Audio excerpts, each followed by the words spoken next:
Mga newbies na pwedeng pumuksa sa mga comeback and returning queens dito sa Miss Universe Philippines Puksaan Edition. Hello Carvelas, mabuhay! This is Gayson Ortega and welcome back to my YouTube channel.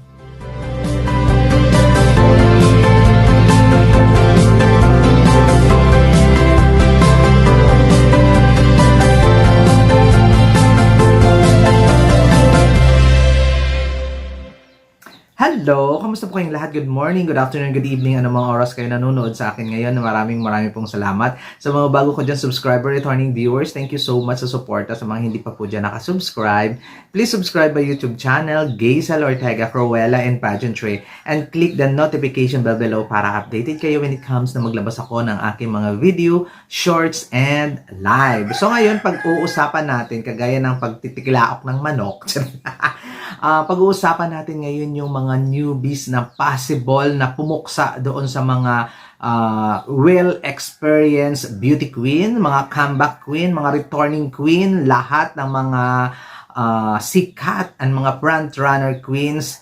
Possible na itong mga newbies na babanggitin ko, mga fresh and new faces, ito may mga potential. Ito ang mga nakikitaan ko ng potential na malaki talaga ang chance na makuha din ang corona sa Miss Universe Philippines 2025. Knowing the organization, hindi talaga sila nagdedwell sa mga comeback queens at hindi sila nagdedwell doon sa mga sikat or mga ano ba tawag dito? Mga maraming fans na mga queens.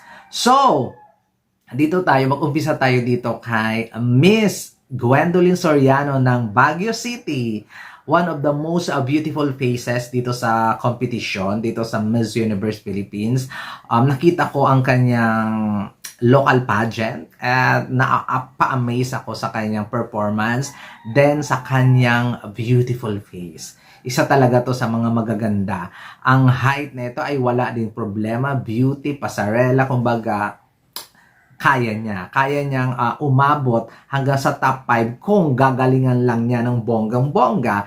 Isa siya sa mga radar ko na papasok sa kompetisyon at saka isa siya sa mga nag-stand out doon sa press presentation. Kahit lakad pa lang, ora pa lang niya, talagang kumakabog talaga ng bonggang-bongga. Kaya naniniwala ako kay Gwendolyn Soriano na kaya niyang makipagbardagulan at makipagpuksaan dito sa mga returning queens na to at mga nagsisikatang mga queens sa competition.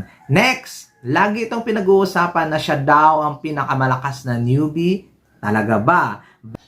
Sa Eloisa Haud nga ang pinakasikat na newbie ngayon at pwedeng pumuksa sa mga front runners dito sa Miss Universe Philippines 2025. Napanood natin ang kanyang local pageant sa Miss Universe Philippines Laguna at talagang kumabog talaga siya ng bonggang-bongga at bigla talagang maraming supporters sa Eloisa Haud knowing her height, her beauty, her capabilities sa stage, her performance, talaga lang wala ka itula kabigin sa kanya. So, ang atin na lang pag-iisipan ngayon, kung kaya nga ba niyang makipagpuksaan dito sa mga well-experienced beauty queen. So, isa siya sa radar ng tao. Actually, hindi siya nawawala sa top 5 na manalo ng kompetisyon at kaya niya makipagbardagulan sa Thailand, o di ba? Consistency lang ang hinahanap ko kay Miss Eloisa Haud. Consistency sa styling, pero dapat iba-iba, hindi pwedeng isa lang. Consistency sa materyales, OOTD, kasi medyo nung press presentation pero hindi naman na-disappoint, pero parang nasapawan lang siya ng ibang mga kandidata.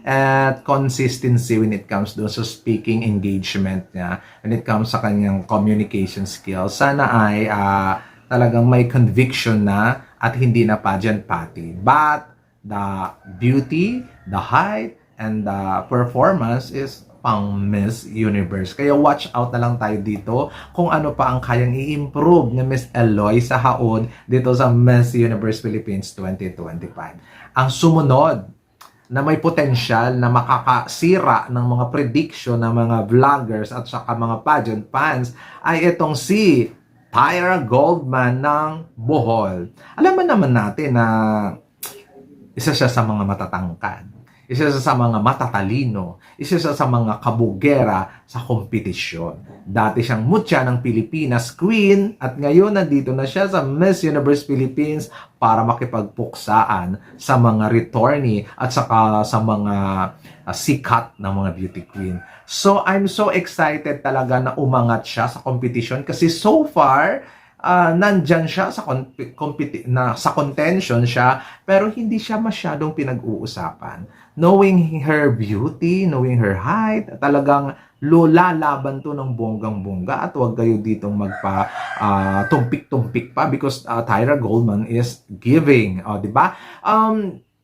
Na gusto ko lang makitaan siya ng iba pang atake.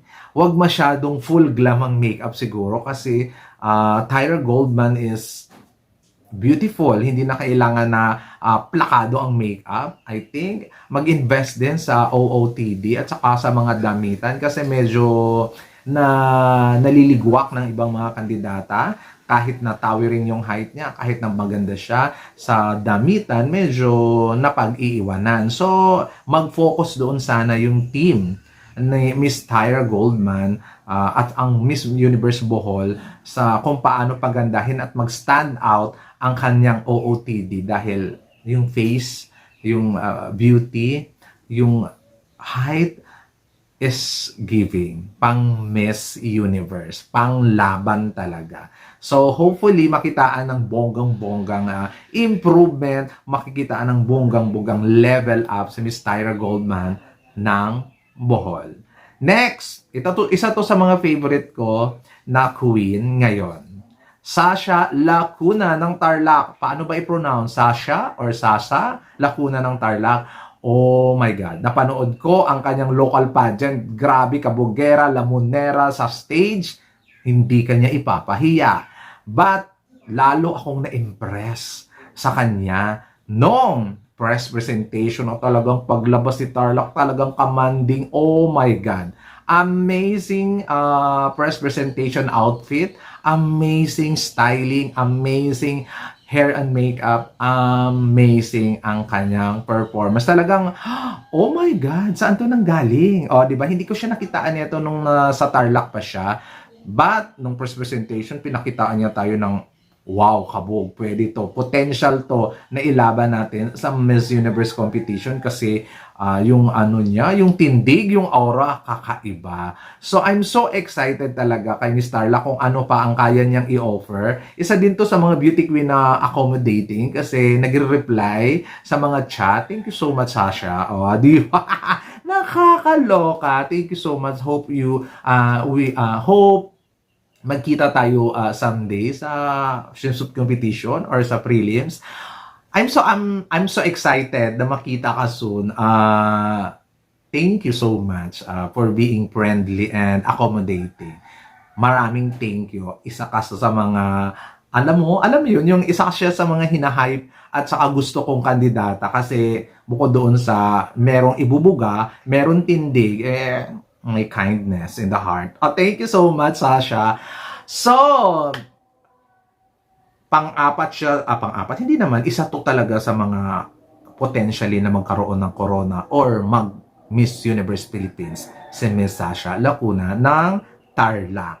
At ito na guys, yung panghuli ko, pinahuli ko talaga siya. One of my favorite newbie na pwedeng kumabog sa competition. Ladies and gentlemen, from Pasay, Amanda Russo, o diba, ng Filipino Society of Pennsylvania. One of the nicest queen, one of the queen na hindi snabera. Nagre-reply siya sa mga chat at excited siya na merong humahanga sa kanya. I'm so amazed with her beauty. I'm so amazed with her height. Amanda Russo is giving the beauty, height, comm skills, everything about her is Miss Universe Philippines.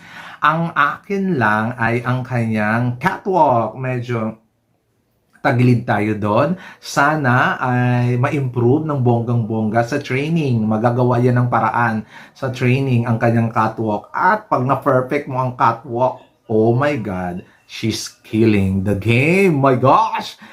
Amazing Amanda Russo. Isa din to sa mga queens ko na accommodating at friendly. Siya din yung isa sa mga queens na nakakausap ko sa Instagram. At talagang hindi lang nakakausap, as in ang haba ng reply. Thank you so much. At saka yung mga pagganap-ganap niya talagang updated ako. Thank you so much, Amanda. You're so kind and you're so beautiful.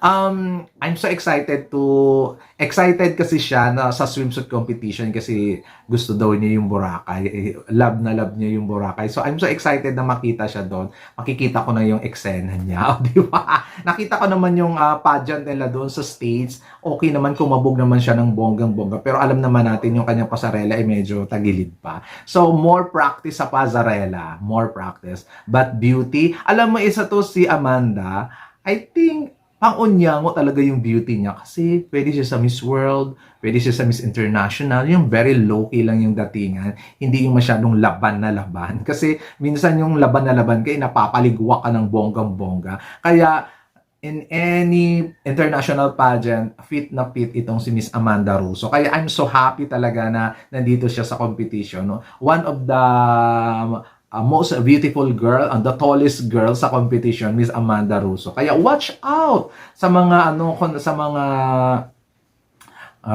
returning queen, mga sikat na queen, watch out kayo kay Miss Amanda Russo. At hindi lang yan, o di ba?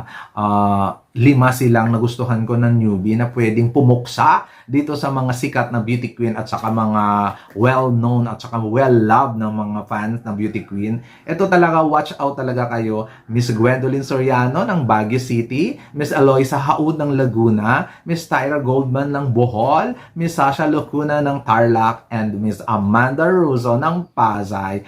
I love these 5 girls. Feeling ko nga, hindi lang isa ang makakalusot dito eh. Mukhang pupuksa to at makamukhang pang top 5. Pang top 5 yung mga beauty, height, and etc. Communication skills. Wow, amazing. Hopefully makita ko talaga sila in person para ma-assess natin ka ganong bonggong-bongga kung ano ba kaya nilang i-offer sa competition. Kasi knowing the returners at saka mga well-experienced beauty queen ay talagang nakalagay na sila doon ng status nila sa mundo ng pageantry na mga kabogera talaga sila. So, etong 5 na to na gusto kong makita mukhang ito ang may pinaka-potensyal na manalo ng Corona this 2025. Kayo dyan mga Cruellas, nakikitaan ba ninyo ng potensyal itong 5 na ito? Gwendolyn Soriano, Eloisa Haud, Tyra Goldman, Sasha Lacuna, and Amanda Russo. Comment down below lang kayo sa inyong views and opinion and violent reaction. At saka kung ano pa ang hindi ko nabanggit na dapat nilang i-improve. Comment down below lang tayo dyan ha. At malay mo, nababasa nila or napapanood nila tayo, alam nila kung ano ang dapat nilang i-improve sa sarili nila. Maraming salamat. This has been Gazel Ortega. Hanggang sa muli po. Paalam!